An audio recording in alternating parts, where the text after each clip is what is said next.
The next topic in the syllabus is concept of stability and stability analysis using Routh-Hurwitz criteria and root locus technique. These two techniques are to analyze the response of a time domain system.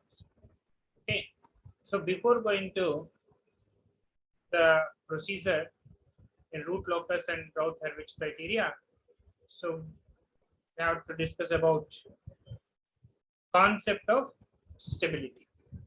Okay, so still now what we have seen, we have obtained the response, and response can be specified using some specifications. Okay, and we have also find out the error constants by adding some proportional controller, derivative controller, and proportional integral derivative controllers. We can adjust the response. We can adjust the overshoots. We can adjust the steady state error. We can improve the fastness of the system. Okay, using those proportional integral derivative controllers. Most of the common controllers used in industries, that is PI controllers, proportional integral controllers, which reduces the steady state errors. Okay, and PID also, it is also used. So whenever the proportional action and derivative action is necessary, in that case PID controllers can be used, but that those controllers are not in our syllabus. Only proportional integral controllers. Okay, now once we get the response, now we have a system, so we have to test if we design a new system, or so that system must be a stable system. How can we we can say that it is a stable system? So let us see here. There are three systems. One is a cone which is placed on the surface. Here it is one more cone. So, and this one is an unstable, even though all the three are lying on the same surface. Okay, so if we apply some input to this system, okay, or based on the initial conditions, the output is not going to change drastically. So a little bit, if we apply some force on this system, a small change may occur in this, but it is not a drastical change. The output is not going to vary. It is a stable one. So if we apply a small force on this second system, so again it may regain its position. Okay, so there is no, again if we observe, so it may move here and there, and again it may comes to normal position. This is nothing but a neutral or marginally stable system. Up to some force it is stable. So if we apply some more force, so it may become unstable system. The output may change drastically. It may fall off of this surface. This is a completely unstable system. If we apply a small force, or if there is any change in initial conditions of the system, automatically the output changes. So this is defined as a unstable system. Okay, so a little bit neutral system. This is more stable one. So physically, so we can say like this. So roughly speaking, stability of the system implies the small change in the system input, a small change in the system input, or in the initial conditions, or in the system parameters. So system parameters means maybe internal conditions of the system. So initial conditions of the system. So if any of these things, a small change in input, initial conditions, or system parameters does not result a large change in the output. Here there is no change in the output, whereas here that depends upon the initial conditions and input values. Here, even though for a small change in the input or any conditions, automatically it falls down. There is a large change in the output. So this is called an unstable system. Here this becomes a stable system. Okay, stability is an important characteristic of the transient performance of the system. So it is important characteristic of the transient performance of the system. If it is it is stable for transient period, the system is stable for the entire period. Okay. When a linear control system is subjected to both inputs and initial conditions, okay, the total response can be divided into two parts. One is zero state response and zero input response. What is zero state response? Zero state response means that is because of input. The response due to input is called as zero state response. It comes to zero after certain time. Okay. Whereas zero input response, zero input means when the input is zero, because of its initial conditions, okay, it may go to some extent. For example, so if we stop the engine of a car, if we just stop, so because of the initial conditions already present inside, it moves to certain distance and it goes to zero, or it stops, it comes to rest. Okay, so that response is called as zero input response. Only because of initial conditions, the response obtained is called as a zero input response. This is if the system comes to zero, then that is a stable system, but the term that is because of initial conditions, it is called as asymptotically stable system. Okay, the stability because of its initial conditions, that means the system comes to rest after a certain time only because of initial conditions, and if we assume input is equal to zero, then that is called as asymptotic stability. In terms of stability, this is a stable system, whereas because of input conditions, initial conditions, it comes to zero, so that is called as asymptotically stable system. Just a terminology we have to remember. Okay, is it clear?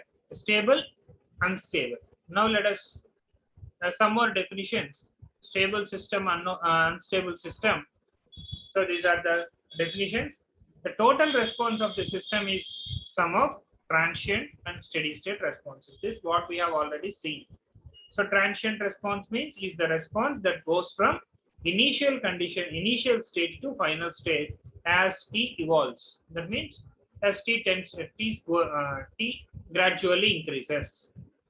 Okay, so as t gradually increases, so it reaches from steady initial states to final state. The state which is in between the initial state to final state, that is called as nothing but transient state.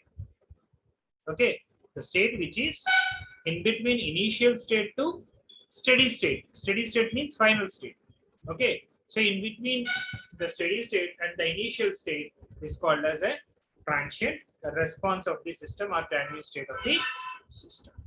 Okay, next coming to steady state response. Steady state response means whatever may be the response remains after the transients are died or t tends to infinity. So whatever be the response remains, that is called as steady state. These terms what we have already seen. Now coming to stability definition. So we can define a system.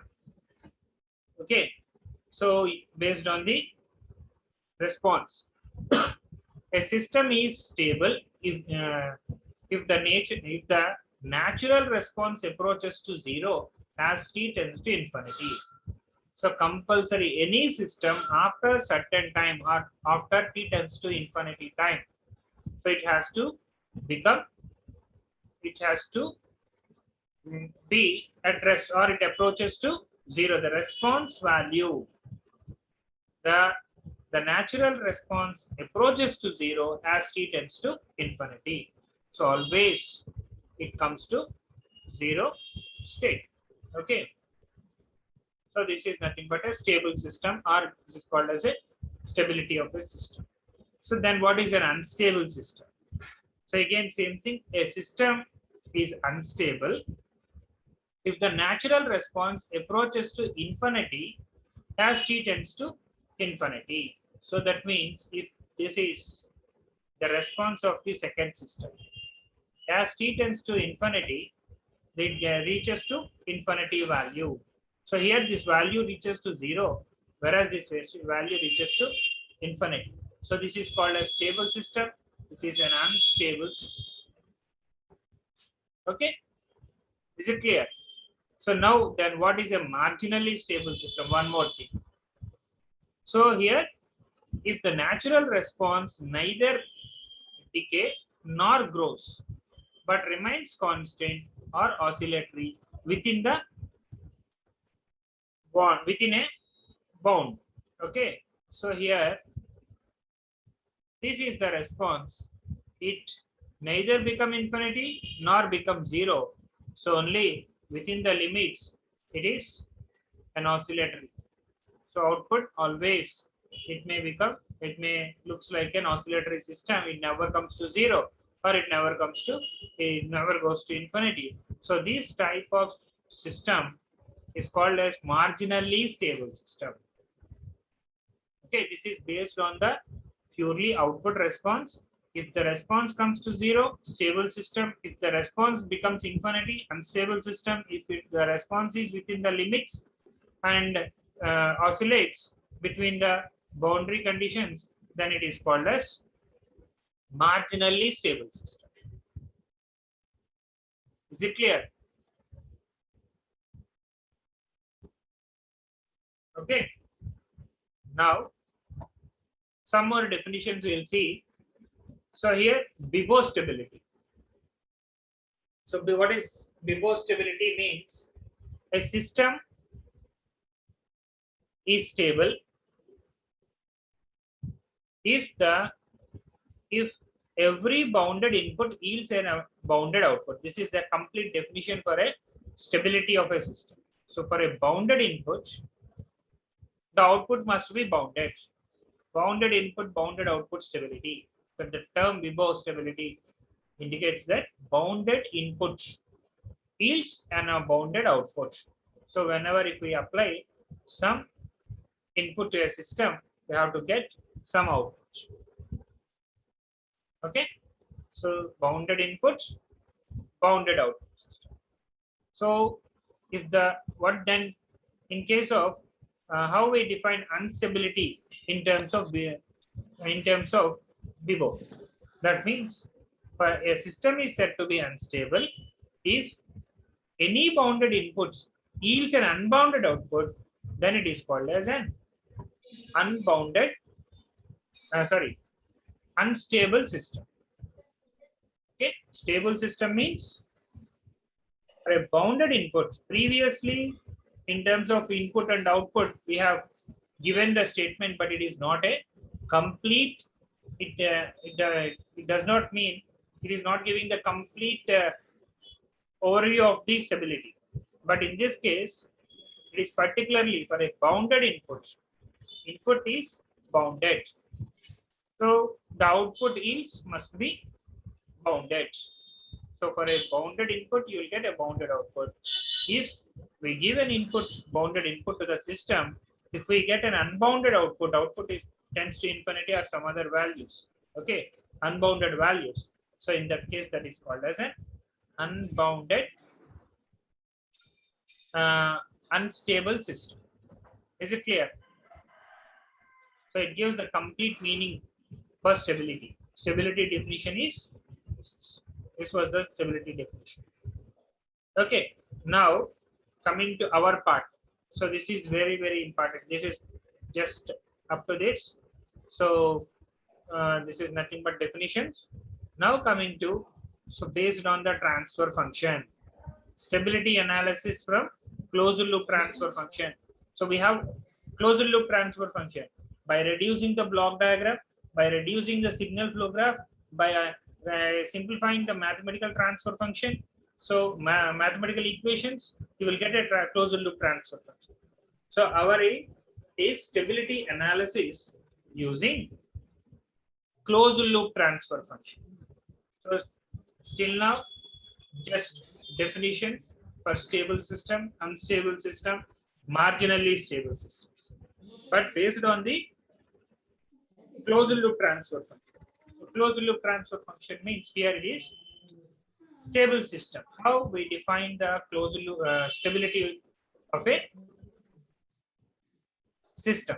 So stable system means stable system have closed loop transfer function with poles only in the left half of the S-plane.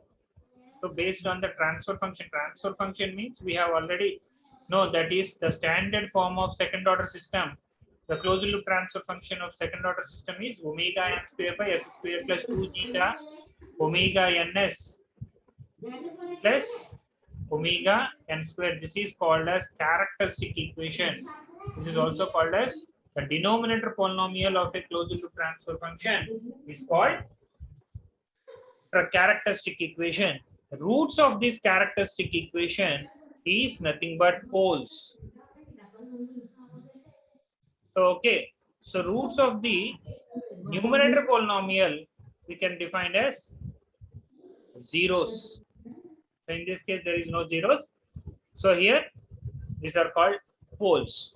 So here based on the transfer function, the roots of the characteristic equation. This is the characteristic equation, which is nothing but denominator polynomial of the closed loop transfer function. Denominator polynomial, we have to remember. Denominator polynomial of closed loop transfer function is called as characteristic equation. Okay.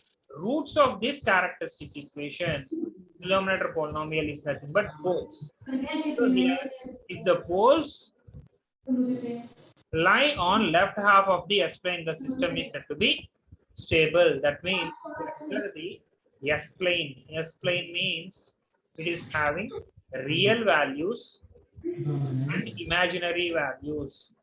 Okay. Sigma plus j omega. So if we indicate the roots of this denominator polynomial, if they lie on left half of the S-plane, this is the left half of the S-plane. They lie on left half of the S-plane. The poles lie.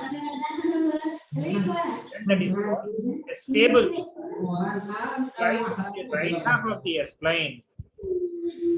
RHS. So in this case, that becomes an unstable system. Of the S-plane. And number 268. Please switch off your mic. Otherwise, if you have any doubts, you can raise your doubts. 20B8 5A02.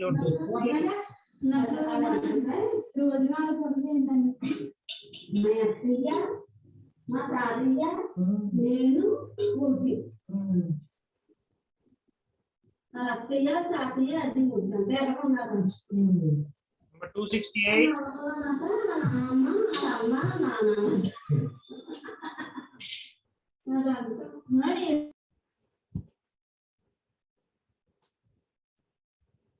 Okay.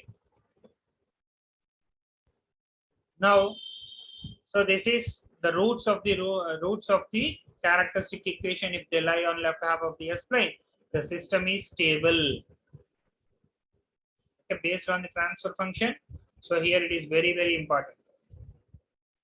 Now, for an unstable system, when a closed loop transfer function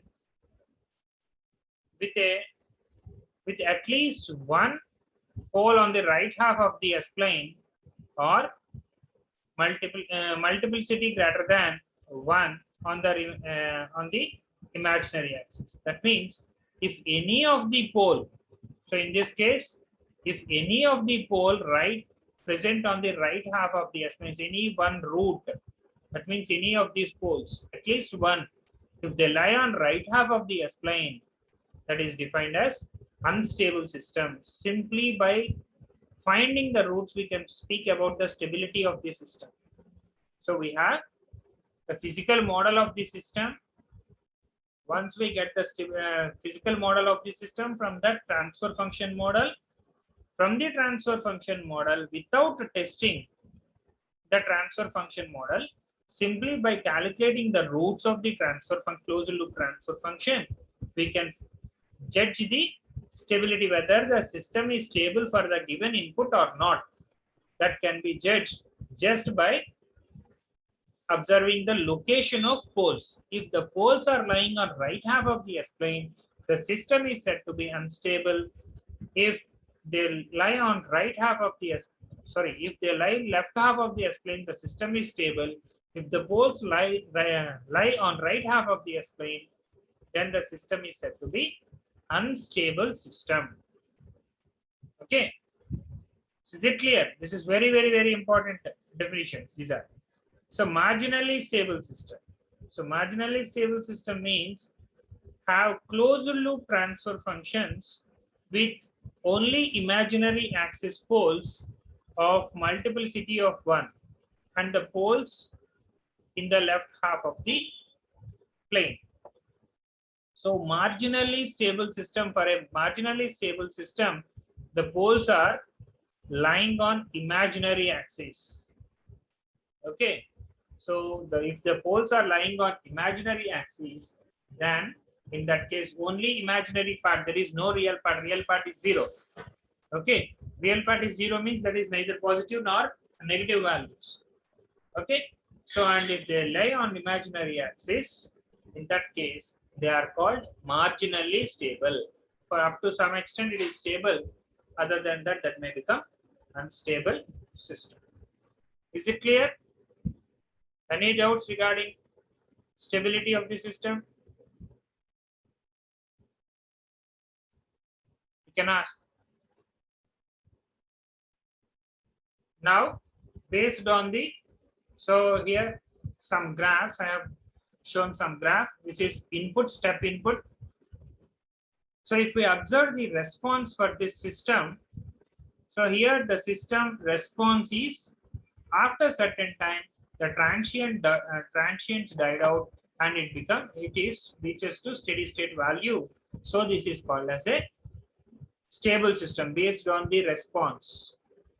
Just by observing the response, we can say the system is stable system. Here it is also a stable system. Gradually the transient, there is no transients in this case. It is slowly increasing. There is no oscillations, but it reaches to final value. Before it reaches to final value, the state, it is the transient state is nothing but the state which is between the initial state to final state.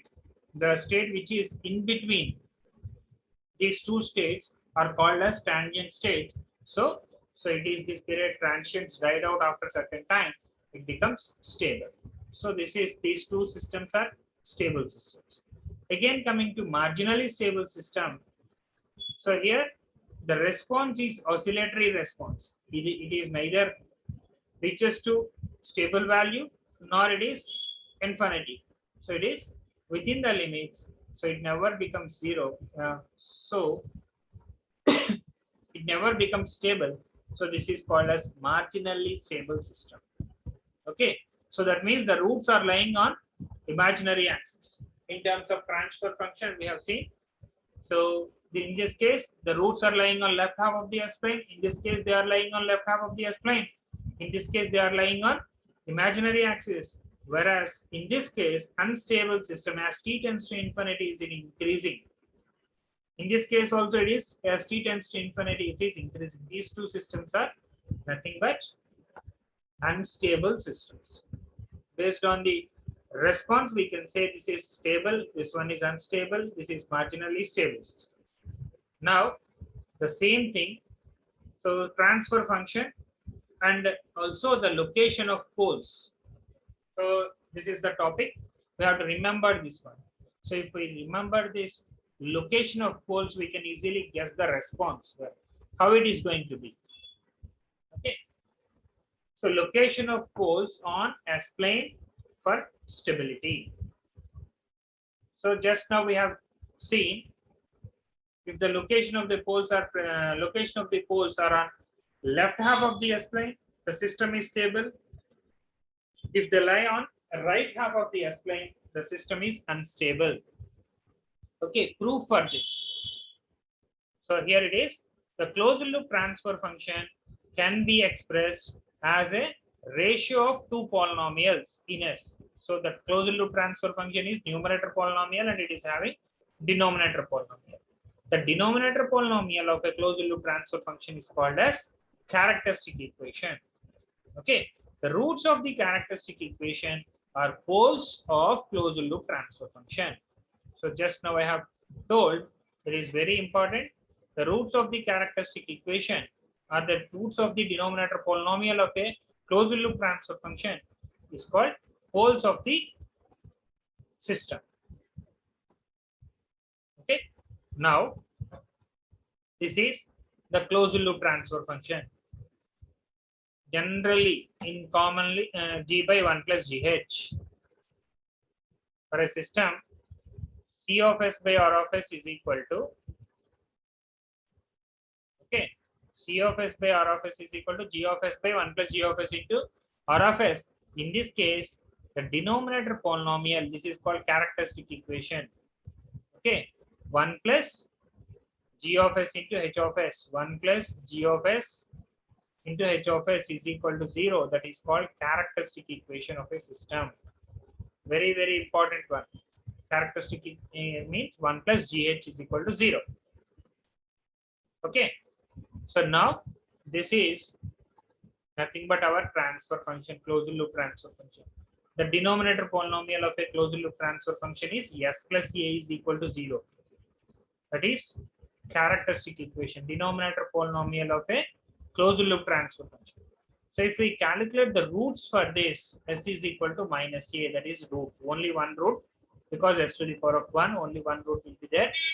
Okay, this root lies on left half of the S plane. This is left half of the S plane, LHS plane.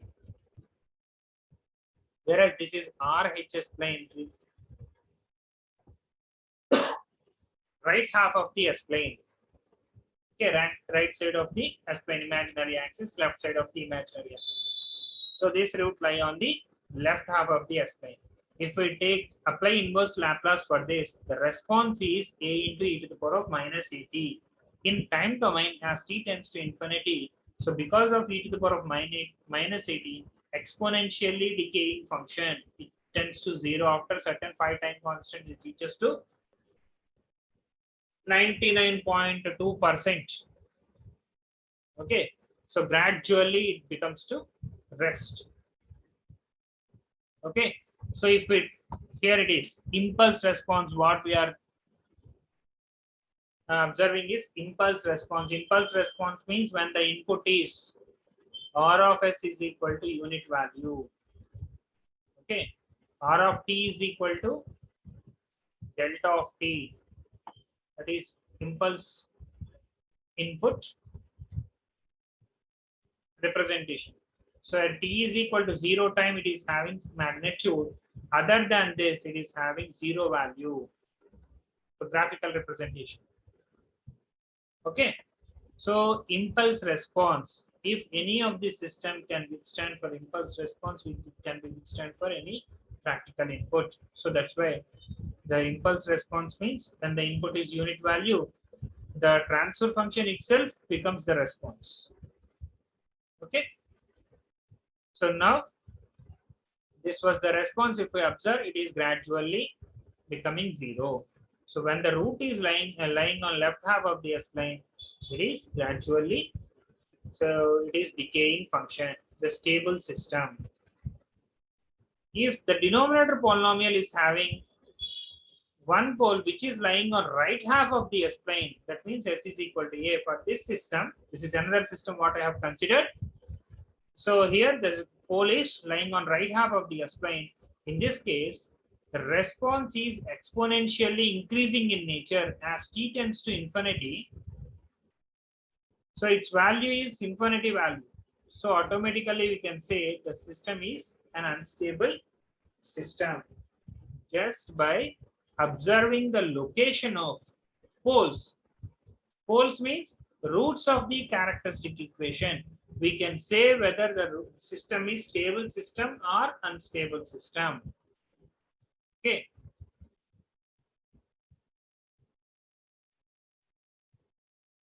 Now, if we observe some more systems, a complex. So if the system is something like this, that means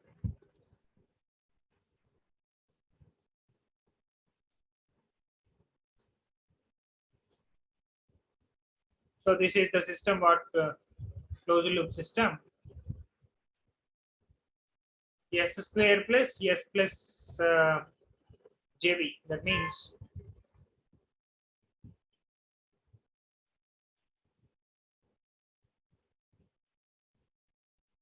so here is the system. So we have considered one more system having complex conjugate roots. Okay, with positive real part. So here, sorry, negative real part. So if the system is having negative real part, so that implies the roots are lying on left half of the S-plane. Okay, even though the roots may be a complex one. Okay, so if we observe the response, if we take inverse Laplace, you will get this is the response. So 2a e to the power of minus 80 into sine bt. So because of this function, sine function, you will get oscillatory response. Because of this exponentially decaying term, the oscillations will damp out after certain time, damped oscillatory system. So after certain times, it tends to 0. So that means the system is a damped oscillatory system and stable system. Is it clear? The roots are lying on left half of the S-plane, that is a stable system. So if we observe the previous one and this one, see here. So previous one with poles lying on real axis, there is no oscillations. If they move away from this real axis, the oscillations will get increased. If it is far away from the real axis, the number of oscillations will get, you will get more oscillations. Okay, so it is nearer to real axis means very less oscillations you will get. If they are lying on imaginary the real axis, automatically without any oscillations it comes to 0 position. That we have to observe and remember those things. So here is a one more thing.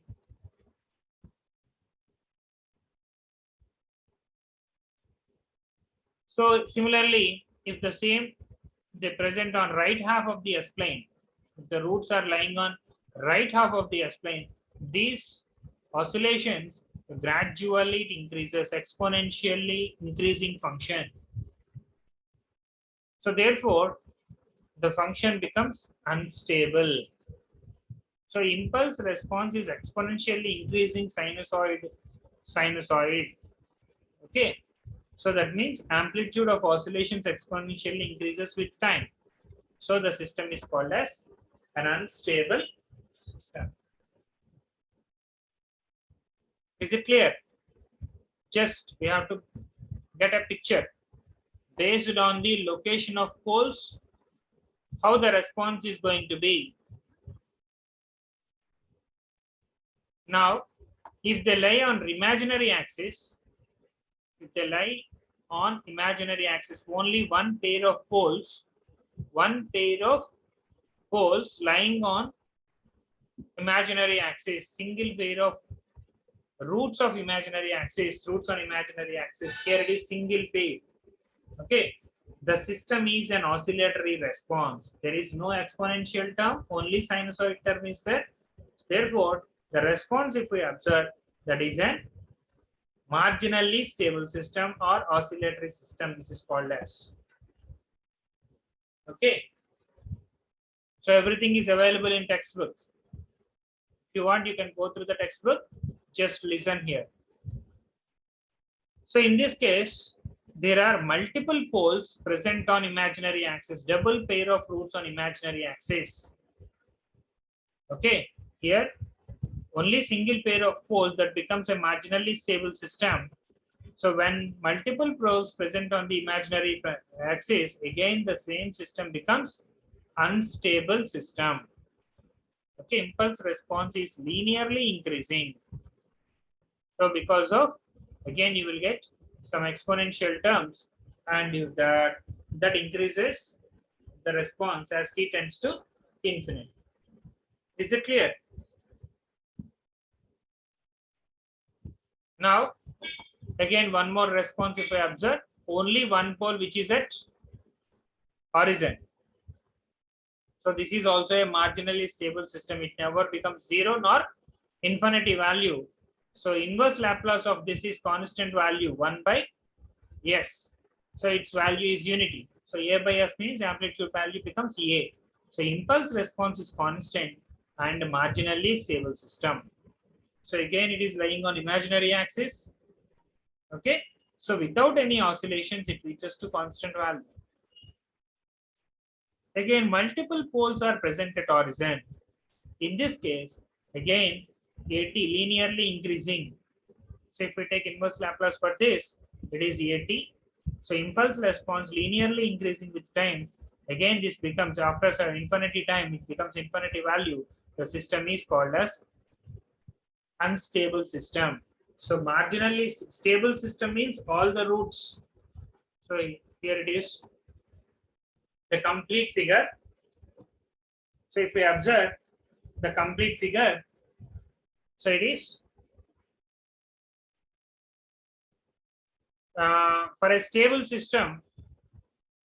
For a stable system, the roots must lie on left half of the S-plane. For an unstable system, the roots lie on right half of the S-plane. For marginally stable system, the roots lie on imaginary axis. Okay, this is left half of the S-plane. This is right half of the S-plane. Okay. Now, if we observe these figures, when the root is moving away from the real axis, so if we observe, so away from the real axis, it is, so if the pole is very much far, so if it is present at this location, that means it comes to zero within no time. So it takes a little bit time to reach zero value. So if it is on the imaginary axis, so it is simply some stable system. Okay, so it is a flat value. The system becomes more stable when the roots are away from the imaginary axis and lies on real axis. Okay, so this is if it is moving. So this is an oscillatory system when the roots are on imaginary axis, oscillatory system. So this is also oscillatory system. If we observe these two, if the roots move away from the real axis, the oscillations get increased. The oscillations get increased. Here in this case, when they move away from the imaginary axis, so it takes more time to settle. Here it takes less time to settle. Therefore, this system is more stable when compared to this. Both are stable systems. Okay, so it takes more time to reach zero value, whereas here it reaches less time to settle. Okay, is it clear? So these are the, so we have to observe these two. So these two, so more stable means this is more stable if we move away from the imaginary axis. So in this case, so if we observe these two figures, this one is less oscillatory when compared to this one. The oscillations will get increased as it move away from the real axis. Okay, so when the system, when the pole is on at horizon, without any oscillations, it is reaching to the final value. Sorry, not final value, it is some amplitude. There is no oscillations. Okay, similarly, so if we observe these two, I'm sorry, this is on imaginary axis. This pole is on these two figures. That means these two figures, this is moving away from the real axis. So away from the real axis means here the pole is on real axis, there is no oscillations. Here the pole is on away from the real axis, it is having oscillations, even though that is a stable system. So this is damped oscillatory response. So we can guess the response just based on the location of the poles. If you have any doubts, you can raise. Similarly, on right half of the S-plane, any pole present on the right half of the S-plane, that becomes an unstable system. Directly we can remove that one. The system is unstable. So just draw this figure so that we can get the clear picture about the stability of the system based on the closed loop poles.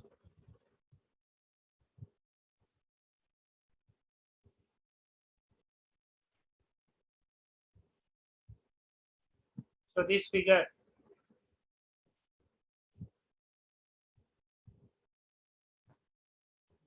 relates to this pole. This figure relates to this pole. This figure relates to location of this pole. Okay. So again, anywhere these are unstable.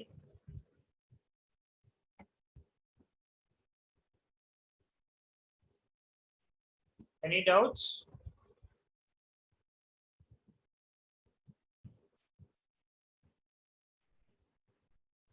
Just note down this summary. The following 3 points may be stated regarding the stability of the system depends upon the location of roots of the characteristic equation. If all the roots of the characteristic equation has negative real parts, then the system is stable. If any of the characteristic equation has positive real part, or if there is any repeated roots on the imaginary axis, then that is called as an unstable system. Third case, if condition 1 is satisfied, except for presence of one or more repeated roots on imaginary axis, that is called limitedly stable or marginal stable system. Just based on these discussions, we can conclude.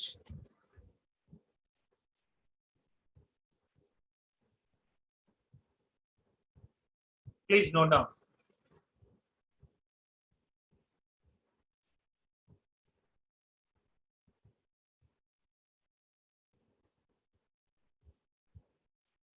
Doubt ఉంటే అడగండి అమ్మా.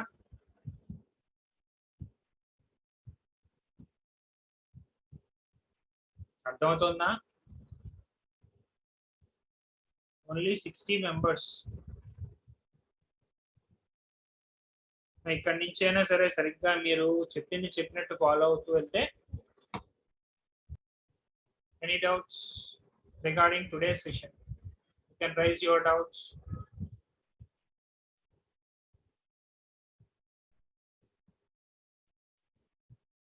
Anybody?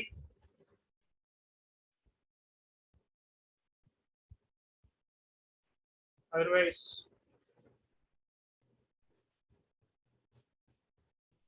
and this today's session.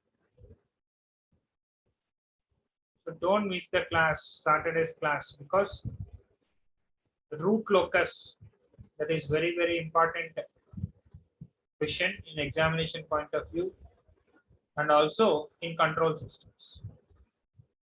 So very, very important method in control systems. Just by observing the closed loop transfer function and characteristic equation. So we'll draw a plot, nothing but location of roots, root locus, locus of roots. Okay. So locus of roots means we can speak about the stability of the system. Whether the given system is stable or not, we can speak on the stability. Okay. So don't miss the classes. Thank you.